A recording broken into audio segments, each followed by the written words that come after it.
নমস্কার বন্ধুরা, welcome and welcome my back to channel Nomi's cuisine.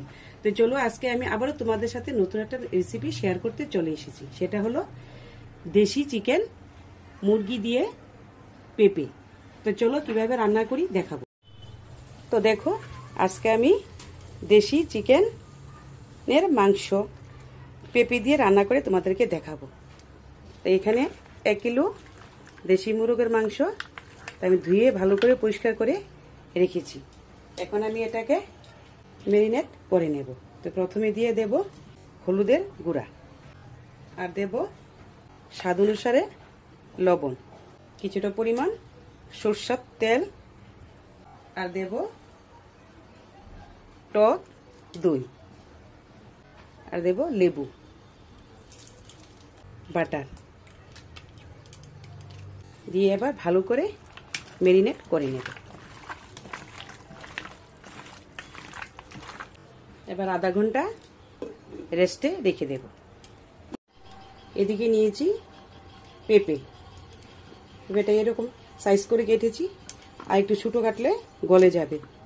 তার সঙ্গে দেব কিছুটা পরিমাণ আলু, এরকম সাইজ করে কেটেছি। এখন আমি ভেজে নেব। আমি একটা কড়াই বসিয়েছি, তা আমি পেঁপে আর একসঙ্গে আলুগুলো তেল দিয়ে একটু ভেজে নেব। বেশি কড়া করে ভাজবো না, এই মোটামুটি 1-2 মিনিট রেখে এগুলোকে ভেজে নেব। তো তেলটা আমার গরম হয়ে গেছে। এখন আমি পেঁপে আর আলুগুলো দেব নুন, এবার কিছুটা পরিমাণ হলুদ দিয়ে দেব, তারপর ঢাকা দিয়ে দেব। এদিকে বন্ধুরা আমি একটা মিক্সার জার নিয়েছি। পেঁপেটা ভাজা হওয়ার সাথে সাথে আমি একটা মশলা বানিয়ে নেব। প্রথমে দিয়ে দেব আদা, তারপর দেব এখানে এই যে কাজু বাদাম, পেঁয়াজ, শুকনো লঙ্কা, লঙ্কাটা তোমরা যার যার অনুযায়ী টেস্ট বুঝে দেবে। আর নিয়েছি একটা আস্ত রসুন, এখানে আস্ত ধনিয়া আর আস্ত জিরা একসঙ্গে দিয়ে বেটে নেব। এবার একটু জল দিয়ে মশলাটাকে আমি পেস্ট করে নেব। তো দেখো বন্ধুরা আমার মশলাটা পেস্ট করে নিয়েছি। দেখো এদিকে আমার পেঁপে আলু ভাজাটা হয়ে গেছে। এখন আমি নামিয়ে নেব।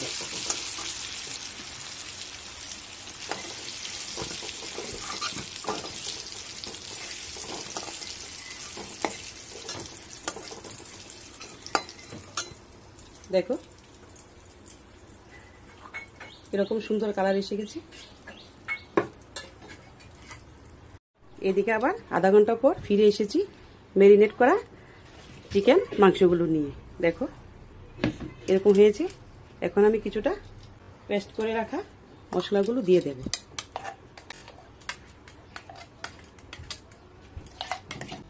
আর দেব পেঁয়াজ কুচি, যেটা পরিমাণ মশলা একটু দেব চিকেন মশলা,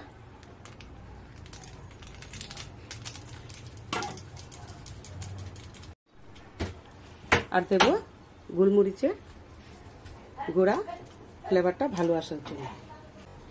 এবার আমি সবগুলো একসাথে মিশিয়ে মেখে নেব।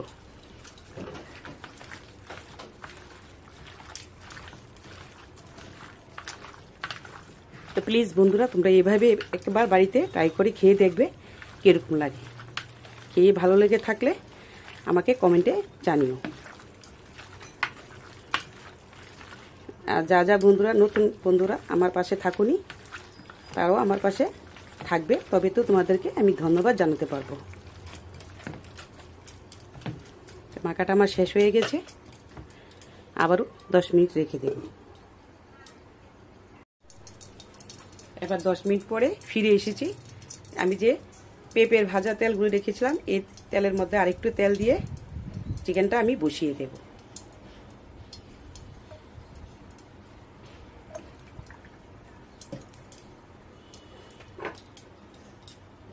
দিয়ে দেব দারচিনি,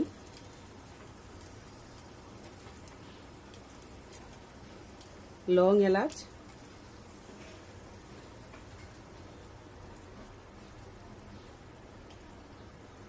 আর দেব দুটো তেজপাতা।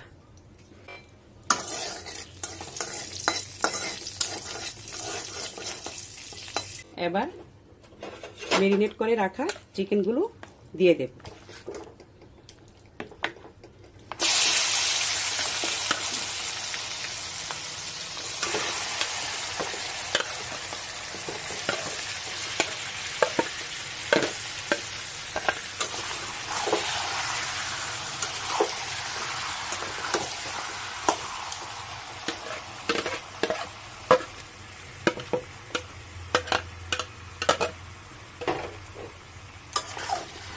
দিয়ে ভালো করে নাড়িয়ে মিশিয়ে ঢেকে দেব। দিয়ে দেব সবশেষে লাল কাশ্মীরি লঙ্কার গুঁড়ো, কালার ভালো আসার জন্য। এবার ঢেকে দেব। তো দেখো এই পর্যায়ে আমি আবারও ভালো করে লাড়াতে লাড়াতে কষিয়ে নেব। এদিকে আমি দিয়ে দেব দুটো পেঁয়াজ মাঝখানে কেটে নিয়েছি, আর একটা রসুন আস্ত দিয়ে দেব।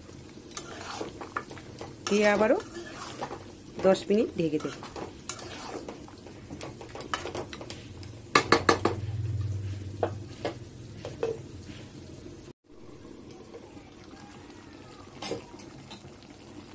দেখো বন্ধুরা,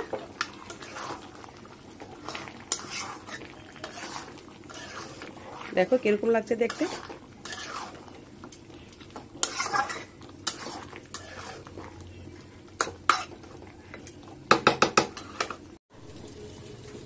দেখো কষানিটা আমার হয়ে গেছে। এখন আমি এই যে মশলা ধোয়া জলটা রেখেছি, কিছুটা পরিমাণ জল দিয়ে দেব।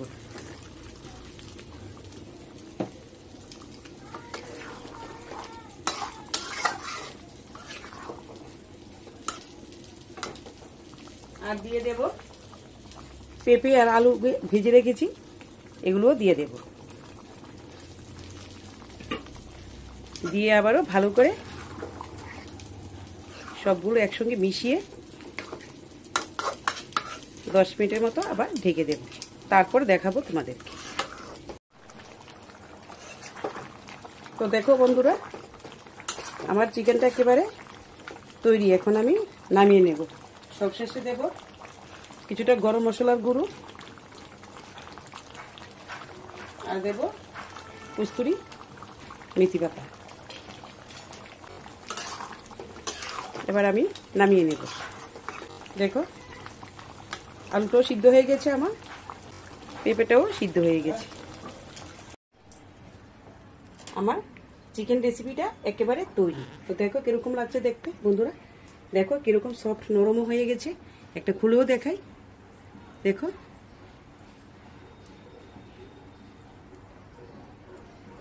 তো আমার এই চ্যানেল রেসিপিটা যদি ভালো লেগে থাকে তাহলে আমার চ্যানেলটাকে একটু সাবস্ক্রাইব করবে, লাইক করবে, শেয়ার করবে। তো আজকে আসি, কালকে আবার নতুন একটা রেসিপি নিয়ে তোমাদের সাথে দেখা হবে। টাটা, ভাই ভাই, ধন্যবাদ। তোমরা ভালো থেকো, সুস্থ থেকো।